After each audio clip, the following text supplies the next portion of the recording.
राधे राधे भक्तों, आज हम करेंगे श्री सत्यनारायण भगवान की व्रत कथा। श्री सत्यनारायण भगवान जी की व्रत कथा का पहला अध्याय। एक समय नेमिषारण्य तीर्थ में शौनकादि 88,000 ऋषियों ने श्री सूत जी से पूछा, हे प्रभु, इस कलियुग में वेद विद्या रहित मनुष्यों को प्रभु भक्ति किस प्रकार मिलेगी तथा उनका उद्धार कैसे होगा। हे मुनि श्रेष्ठ, कोई ऐसा तप कहिए जिसमें थोड़े समय में ही पुण्य प्राप्त हो तथा मनवांछित फल भी मिले। वह कथा सुनने को हमारी प्रबल इच्छा है।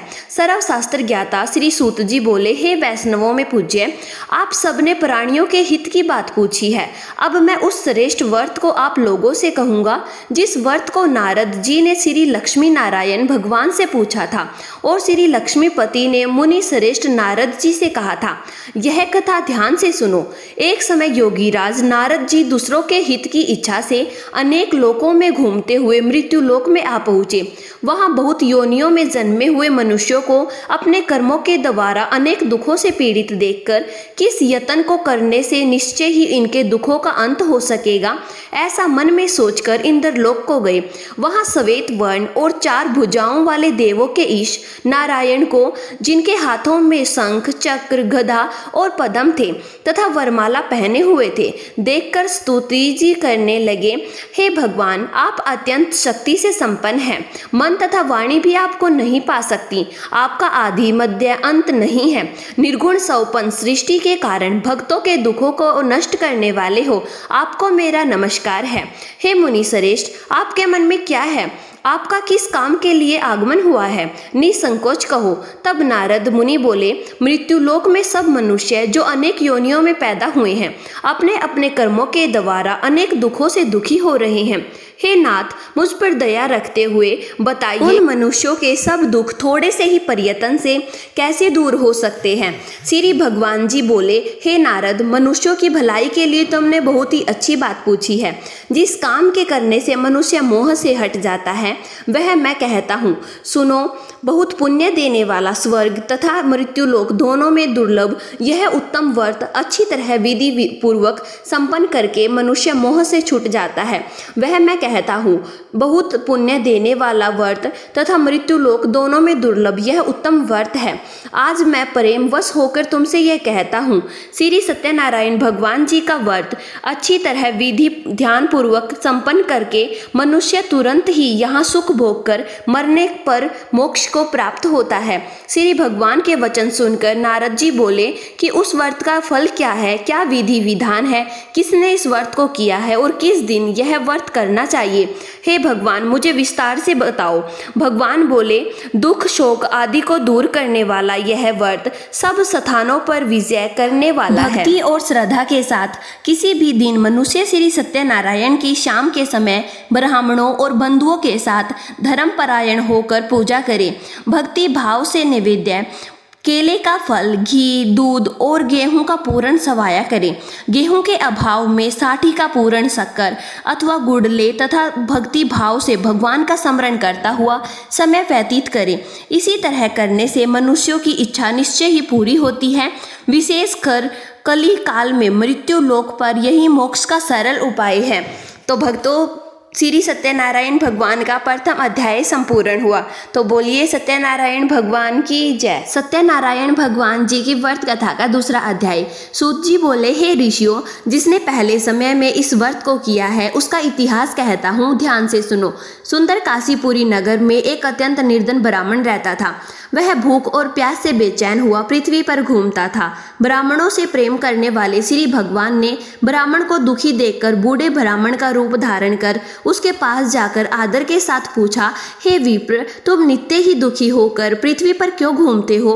हे श्रेष्ठ ब्राह्मण, यह मुझसे कहो, मैं सुनना चाहता हूँ। ब्राह्मण बोला, मैं निर्धन ब्राह्मण हूँ, भिक्षा के लिए पृथ्वी पर फिरता हूँ। हे भगवान, यदि आप इससे छुटकारे का कोई उपाय जानते हो तो कृपया कर कहो। वृद्ध ब्राह्मण बोला कि श्री सत्यनारायण भगवान मनोवांछित फल देने वाले हैं, इसीलिए ब्राह्मण तू उनका पूजन कर, जिसके करने से मनुष्य सब दुखों से मुक्त होता है। ब्राह्मण को व्रत का सारा विधान बतलाकर बूढ़े ब्राह्मण का रूप धारण करने वाले श्री सत्यनारायण भगवान अंतर्ध्यान हो गए। जिस व्रत को वृद्ध ब्राह्मण ने बतलाया है मैं उसको करूंगा, यह निश्चय करने पर उस वृद्ध ब्राह्मण को रात में नींद नहीं आई। वह सवेरे उठकर श्री सत्यनारायण भगवान के व्रत का निश्चय कर भिक्षा के लिए चल दिया। उस दिन उसको भिक्षा में बहुत सारा धन मिला, जिससे बंधु बांधवों के साथ उसने श्री सत्यनारायण भगवान का व्रत किया। इसके करने से विप्र सब दुखों से छूटकर अनेक प्रकार की संपत्तियों से युक्त हुआ। उस समय से वह विप्र हर मास व्रत करने लगा। इस तरह सत्यनारायण भगवान के व्रत को जो करेगा वह सब पापों से छूट जाता है। क्या कहूँ? ऋषि बोले, हे मुनीश्वर, संसार में इस विप्र से सुनकर किस किस ने इस व्रत को किया है हम सब सुनना चाहते हैं, इसके लिए हमारे मन में श्रद्धा है। सूत जी बोले, हे मुनियों, जिस जिसने इस व्रत को किया है वो सब सुने। एक समय यह वृद्ध ब्राह्मण धन और ऐश्वर्य के अनुसार बंधु बांधवों के साथ व्रत करने को तैयार हुआ। उसी समय एक लकड़ी बेचने वाला बूढ़ा आदमी आया और बाहर लकड़ियों को रखकर विप्र के मकान में गया। प्यास से दुखी होकर लकड़हारा उनके व्रत को देखकर विप्र को नमस्कार कर कहने लगा, आप यह किसका पूजन कर रहे हो और इस व्रत को करने से क्या फल मिलता है? कृपया इसको मुझे भी बताओ। ब्राह्मण ने कहा, सब मनोकामनाओं को पूरा करने वाला यह श्री सत्यनारायण भगवान का व्रत है। इनकी ही कृपा से मेरे यहाँ धन धान्य आदि की वृद्धि हुई है। विप्र के इस बारे में जानकर लकड़हारा बहुत ही प्रसन्न हुआ। भगवान का चरणामृत लेकर और भोजन करने के बाद अपने घर को गया। लकड़हारे ने अपने मन में इस प्रकार का संकल्प लिया कि आज गांव में लकड़ी बेचने से जो धन मिलेगा उसी से सत्यनारायण भगवान का उत्तम व्रत करूंगा। यह मन में विचार कर बूढ़ा आदमी लकड़ियां लेकर अपने सिर पर रखकर जिस नगर में धनवान लोग रहते थे वह ऐसे सुंदर नगर में गया। वह रोज वहां पर उनसे लकड़ियों का दाम पहले दिनों से दोगुना मिला और प्रसन्न होकर पके केले की फली, शक्कर, घी, दूध, दही और गेहूं का चूरन इत्यादि से श्री सत्यनारायण भगवान के व्रत की कुल सामग्रियों को लेकर अपने घर गया। फिर उसने अपने भाइयों को बुलाकर विधि विधान के साथ भगवान का पूजा और व्रत किया। उस व्रत के प्रभाव से वह बूढ़ा लकड़हारा धन, पुत्र आदि से युक्त हुआ और संसार के समस्त सुख भोग कर बैकुंठ धाम को चला गया। सत्यनारायण भगवान की व्रत कथा का दूसरा अध्याय संपन्न हुआ। तो भक्तों बोलिए सत्यनारायण भगवान की जय। श्री सत्यनारायण भगवान की व्रत कथा का तीसरा अध्याय। श्री सूत जी बोले, हे ऋषि मुनियों, अब मैं आपको आगे की कथा सुनाता हूँ। प्राचीन समय में कनकपुर में उल्कामुख नामक एक बुद्धिमान तथा सत्यवादी राजा राज करता था। वह प्रतिदिन मंदिर में जाकर श्री सत्यनारायण भगवान की पूजा करता था और निर्धनों को खूब अन्न, वस्त्र और धन दान किया करता था। उसकी पत्नी सुभद्रा बहुत सुशील थी। वे दोनों हर महीने श्री सत्यनारायण भगवान का व्रत करते थे। श्री सत्यनारायण भगवान की अनुकंपा से उनके महल में धन धान्य के भंडार भरे थे। उनकी सारी प्रजा बहुत ही आनंद के साथ जीवन यापन कर रही थी। एक बार राजा और रानी बहुत से लोगों के साथ जब भद्रशिला नदी के किनारे श्री सत्यनारायण भगवान की पूजा कर रहे थे तो उस नदी के किनारे एक बड़ी नौका आकर ठहरी। उस नाव में एक धनी व्यापारी यात्रा कर रहा था। वह बहुत सा धन कमाकर अपने नगर को लौट रहा था। उसका सारा धन उस नाव में रखा हुआ था। नाव से उतरकर व्यापारी राजा के समीप पहुंचा। राजा को पूजा करते देख उसने कहा, हे राजन, आप इन सब लोगों के साथ मिलकर किसकी पूजा कर रहे हैं? इस पूजा के करने से मनुष्य को क्या लाभ होता है? राजा ने व्यापारी से कहा, हम हर पूर्णिमा को सत्यनारायण भगवान का व्रत करते हैं और फिर पूजा अर्चना के बाद भगवान का प्रसाद लोगों को बांटकर स्वयं भी प्रसाद ग्रहण करते हैं। सत्यनारायण भगवान की पूजा से निसंतान को संतान प्राप्त होती है, दुखियों के दुख दूर होते हैं। राजा की बात सुनकर व्यापारी ने कहा, हे राजन, मैं भी श्री सत्यनारायण भगवान का व्रत करना चाहता हूँ। कृपया मुझे भी इस व्रत को करने की विधि बतलाइए। राजा ने व्यापारी को सत्यनारायण भगवान की व्रत विधि बताई। राजा ने व्रत कथा सुनने के बाद व्यापारी को भी प्रसाद दिया। श्री सत्यनारायण भगवान का स्मरण करते हुए व्यापारी ने प्रसाद ग्रहण किया और वापस लौटकर अपनी पत्नी लीलावती से कहा, हमारी कोई संतान नहीं है। कनकपुर के राजा उल्कामुख ने मुझे बताया है कि श्री सत्यनारायण भगवान का व्रत करने और उनकी कथा सुनने से सभी मनोकामनाएं पूर्ण होती है। यदि श्री सत्यनारायण भगवान की अनुकंपा से हमारे कोई संतान हुई तो मैं भी श्री सत्यनारायण भगवान का व्रत अवश्य करूंगा। व्यापारी के ऐसा निश्चय करने के कुछ समय बाद लीलावती गर्भवती हुई। 10वें महीने में उसने एक सुंदर कन्या को जन्म दिया। व्यापारी ने पुत्री जन्म पर बहुत ही खुशियां मनाई, लेकिन श्री सत्यनारायण भगवान का व्रत नहीं किया। जब उसकी पत्नी लीलावती ने अपने पति से श्री सत्यनारायण भगवान का व्रत करने के लिए कहा तो वह बोला, अभी क्या जल्दी है, मैं इधर व्यापार में बहुत ही व्यस्त हूँ, मुझे अभी फुर्सत नहीं है। जब अपनी बेटी बड़ी हो जाएगी और इसका विवाह करूंगा तो मैं अवश्य ही श्री सत्यनारायण भगवान का व्रत करूंगा। अपने पति के वचन सुनकर लीलावती चुप रह गई। व्यापारी की कन्या कलावती शुक्ल पक्ष के चंद्रमा की तरह तेजी से बड़ी होने लगी। पलक झपकते ही 16 वर्ष बीत गए। एक दिन व्यापार में बहुत सा धन कमाकर घर लौटे व्यापारी ने अपनी बेटी की सहेलियों के साथ उपवन में घूमते हुए देखा तो उसके विवाह की चिंता होने लगी। व्यापारी ने कलावती के लिए सुयोग्य वर ढूंढने के लिए अपने सेवकों को दूर दूर के लिए नगर में भेज दिया। व्यापारी के सेवक कंचनपुर नगर में पहुंचे। उस नगर में उन्होंने एक वणिक पुत्र को देखा। वणिक का बेटा अत्यंत सुंदर और गुणवान था। सेवकों ने वापस लौटकर व्यापारी को उस वणिक के बेटे के बारे में बताया। व्यापारी ने उस सुंदर लड़के को देखकर बहुत ही प्रसन्न हुआ और कलावती का विवाह बहुत ही धूमधाम के साथ उसके साथ कर दिया। दहेज में उसने वाणिक पुत्र को बहुत सारा धन दिया। कलावती का विवाह भी हो गया, लेकिन व्यापारी ने श्री सत्यनारायण भगवान का व्रत नहीं किया। लीलावती अपने पति से कहा, नाथ, आपने कलावती के विवाह पर भी श्री सत्यनारायण भगवान का व्रत करने का निश्चय किया था, लेकिन आपने इस व्रत को नहीं किया। अब हमें व्रत करना चाहिए। पत्नी की बात सुनकर व्यापारी ने कहा, अभी तो मैं अपने दामाद के साथ व्यापार के लिए जा रहा हूँ। व्यापार से लौटने पर श्री सत्यनारायण भगवान का व्रत पूजा अवश्य करूंगा। यह कहकर व्यापारी ने कई नावों में सामान भरा और अपने दामाद तथा सेवकों के साथ व्यापार के लिए निकल पड़ा। उस व्यापारी द्वारा बार बार व्रत का निश्चय करने और फिर व्रत न करने से सत्यनारायण भगवान क्रोधित हो गए और व्यापारी को दंड देने का निश्चय किया। व्यापारी अपने दामाद के साथ रतनसारपुर में पहुंचकर व्यापार करने लगा। एक दिन कुछ चोर महल में चोरी करके भाग रहे थे। सैनिक उनका पीछा कर रहे थे। भागते हुए चोरों ने सैनिक से बचने के लिए चोरी का धन अवसर पाकर व्यापारी की नावों में छिपा दिया। खाली हाथ चोर आराम से ही भाग गए। चोरों का पीछा करते हुए सैनिक व्यापारी के पास पहुंचे। उन्होंने व्यापारी की नाव की तलाशी ली तो उन्हें राजा का चोरी का किया हुआ धन मिला। तब सैनिक व्यापारी और उसके दामाद को बंदी बनाकर राजा के पास ले गए। राजा ने उन दोनों को बंदी गृह में डाल दिया और उनका सारा धन ले लिया। श्री सत्यनारायण के प्रकोप से उधर लीलावती पर भी मुसीबतों का पहाड़ टूट पड़ा।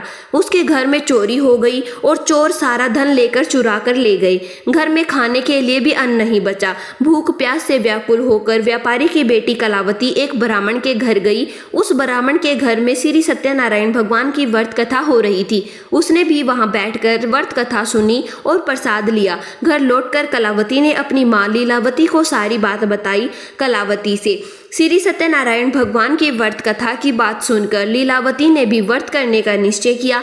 अगले दिन लीलावती ने अपने परिवार और आसपास के लोगों के साथ श्री सत्यनारायण भगवान की पूजा की। पूजा के बाद सबको प्रसाद बांटकर स्वयं भी प्रसाद ग्रहण किया। लीलावती ने अपने पति और दामाद के घर लौट आने की मनोकामना से श्री सत्यनारायण भगवान का व्रत किया। लीलावती के विधि पूर्वक व्रत करने और प्रसाद ग्रहण करने से श्री सत्यनारायण भगवान ने प्रसन्न होकर उसकी मनोकामना पूर्ण की। उन्होंने राजा चंद्रकेतु को सौपन में दर्शन देकर कहा, हे राजन, व्यापारी और उसका दामाद बिल्कुल निर्दोष है। सुबह उठते ही दोनों को मुक्त कर दो। उन दोनों का सारा धन भी वापस लौटा दो। यदि तुमने ऐसा नहीं किया तो मैं तुम्हारा सारा वैभव नष्ट कर दूंगा। इतना कहकर श्री सत्यनारायण भगवान अंतर्ध्यान हो गए। प्रातः होते ही राजा चंद्रकेतु ने अपने मंत्रियों और राज ज्योतिषियों को रात में सौपन की बात बताई तो सबने व्यापारी और उसके दामाद को छोड़ देने के लिए कहा। राजा चंद्रकेतु ने तुरंत उस व्यापारी और उसके दामाद को छोड़ दिया और बहुत सारा धन देकर विदा किया। इस प्रकार श्री सत्यनारायण भगवान की अनुकंपा से व्यापारी और उसके दामाद दोनों खुशी खुशी अपने नगर की ओर चल दिए। श्री सत्यनारायण भगवान की व्रत कथा का तीसरा अध्याय संपन्न हुआ। बोलिए सत्यनारायण भगवान की जय। श्री सत्यनारायण भगवान की व्रत कथा का चौथा अध्याय। श्री सूत जी बोले, उस व्यापारी ने अपने दामाद के साथ शुभ मुहूर्त में नावों द्वारा रतनसारपुर से प्रस्थान किया। लंबी यात्रा करने के बाद व्यापारी ने एक नगर के किनारे नाव को रोककर भोजन किया और फिर दोनों विश्राम करने लगे। तभी श्री सत्यनारायण भगवान साधु के रूप में व्यापारी के साथ पास पहुंचे और पूछा, हे वणिक, तेरी नाव में क्या सामान लदा हुआ है? व्यापारी ने मन ही मन सोचा, दंडी साधु अवश्य ही कुछ मांगने की इच्छा से सामान के बारे में पूछ रहा है। यह सोचकर व्यापारी ने झूठा बोला, हे दंडी स्वामी, मेरी नाव में तो बेल और पत्र भरे हुए हैं। व्यापारी के झूठे वचन सुनकर सत्यनारायण भगवान क्रोधित होते हुए कहा, हे वैश्य, जो तुमने कहा है वही सत्य होगा। इतना कहकर सत्यनारायण भगवान कुछ दूर जाकर अंतर्ध्यान हो गए। उधर व्यापारी दंडी साधु को वहां से खाली हाथ लौटाकर बहुत ही प्रसन्न हुआ। लेकिन जब व्यापारी ने अपनी नावों में बेल और पत्ते भरे हुए देखा तो वह जोर जोर से विलाप करने लगा और मन ही मन अपने झूठ बोलने पर पश्चाताप करने लगा। रोते रोते व्यापारी मूर्छित हो गया। कुछ देर बाद जब उसकी मूर्छा नष्ट हुई तो वह फिर से विलाप करने लगा। तब उसके दामाद ने कहा, आप इतनी दुखी मत होइए, यह सब उस दंडी साधु के शाप के कारण हुआ है। अतः वही दंडी महाराज हमें इस विपत्ति से छुटकारा दिला सकते हैं। दामाद के वचन सुनकर व्यापारी दंडी साधु की तलाश में चल दिया। कुछ देर ढूंढने पर उसे एक वृक्ष के नीचे साधु के रूप में सत्यनारायण भगवान मिल गए। व्यापारी ने दंडी साधु के चरणों पर गिरकर झूठ बोलने के लिए क्षमा मांगी। दंडी स्वरूप सत्यनारायण भगवान बोले, हे वणिक पुत्र, तेरे बार बार झूठ बोलने के कारण ही मैंने तुझे इतना दंड दिया है। तूने बार बार सत्यनारायण भगवान अर्थात मेरी पूजा करने के लिए कहा, लेकिन कभी पूजा की नहीं। व्यापारी ने जब हाथ जोड़कर कहा, हे भगवान, आप तो दीन दुखियों के कष्ट दूर करने वाले हैं, सबकी मनोकामनाएं पूर्ण करते हैं, मेरी इस गलती को भी क्षमा करें। आपके रूप को तो ब्रह्मा भी नहीं जान पाते, फिर भला मैं अज्ञानी कैसे आपकी लीला को समझ पाता। अब मैं जीवन में कभी झूठ नहीं बोलूंगा, सदैव श्री सत्यनारायण भगवान का व्रत और पूजा किया करूंगा। आप मुझ पर अनुकंपा करें। व्यापारी की क्षमा याचना सुनकर दंडी साधु ने उसे क्षमा कर दिया। उसी समय व्यापारी की नावों में भरे हुए बेल और पत्ते धन धान्य में परिवर्तित हो गए। व्यापारी ने अपने सेवकों के साथ अगले दिन श्री सत्यनारायण भगवान का व्रत करके उनकी पूजा की, सबको प्रसाद वितरित करके स्वयं भी प्रसाद ग्रहण किया। उसके बाद व्यापारी ने अपने नगर की ओर प्रस्थान किया। अपने नगर में पहुंचकर व्यापारी ने एक सेवक को अपने घर भेजा। सेवक ने उसके घर पहुंचकर लीलावती को सूचित किया। उस समय लीलावती और कलावती दोनों ही श्री सत्यनारायण भगवान की पूजा कर रही थी। पति और दामाद के लौट आने का समाचार सुनकर लीलावती ने पूजा पूरी करके प्रसाद ग्रहण करने के बाद कलावती से कहा, बेटी, मैं नदी किनारे जा रही हूँ, तू घर का काम पूरा करके आ जाना। कहकर लीलावती नदी के ओर चल पड़ी, परंतु कलावती पति से मिलने की खुशी में प्रसाद ग्रहण किए बिना ही घर से निकलकर नदी किनारे जा पहुंची। उसके प्रसाद ग्रहण न करने से सत्यनारायण भगवान क्रोधित हो उठे। उन्होंने व्यापारी की नाव को नदी में डुबो दिया। अपने पति को वहां न देखकर कलावती ने जोर जोर से रोना शुरू कर दिया। तब व्यापारी ने कहा, पुत्री, अवश्य ही तुमसे कोई भूल हुई है। उस भूल के कारण श्री सत्यनारायण भगवान ने तुम्हें यह दंड दिया है। तब व्यापारी ने श्री सत्यनारायण भगवान से प्रार्थना की, हे भगवान, मेरे परिवार के किसी स्त्री पुरुष से कोई भूल हुई हो तो उसे क्षमा कर देना। तभी आकाशवाणी हुई, हे वणिक, तेरी कन्या मेरा प्रसाद ग्रहण किए बिना ही चली आई है। यदि अब घर पहुंचकर तेरी कन्या प्रसाद ग्रहण करके वापिस आए तो उसे पति के दर्शन अवश्य होंगे और डूबी हुई नाव भी जल के ऊपर आ सकेगी। कलावती ने वैसा ही किया। उसके प्रसाद ग्रहण करके वापस लौटने पर नाव जल के ऊपर आ गई। दामाद भी सुरक्षित नदी से बाहर आ गया। घर लौटकर व्यापारी ने अपने परिवार और बंधु बांधवों के साथ मिलकर विधि अनुसार श्री सत्यनारायण भगवान की पूजा की। उसकी सभी मंगल कामनाएं पूरी हुई और वह आनंद पूर्वक जीवन यापन करता हुआ विष्णु लोक को चला गया। श्री सत्यनारायण भगवान का चौथा अध्याय संपन्न। बोलिए श्री सत्यनारायण भगवान की जय। श्री सत्यनारायण भगवान की व्रत कथा का 5वां अध्याय। श्री सूत जी बोले, हे ऋषि मुनियों, मैं एक और कथा सुनाता हूँ। कौशलपुर में एक राजा था जिसका नाम था तुंगध्वज। उसकी प्रजा उसकी छत्र छाया में आनंद पूर्वक रहा करती थी। राजा तुंगध्वज अपनी प्रजा के सुख दुख का बहुत ही ध्यान रखता था, लेकिन एक बार उसने भी सत्यनारायण भगवान का प्रसाद ग्रहण नहीं किया।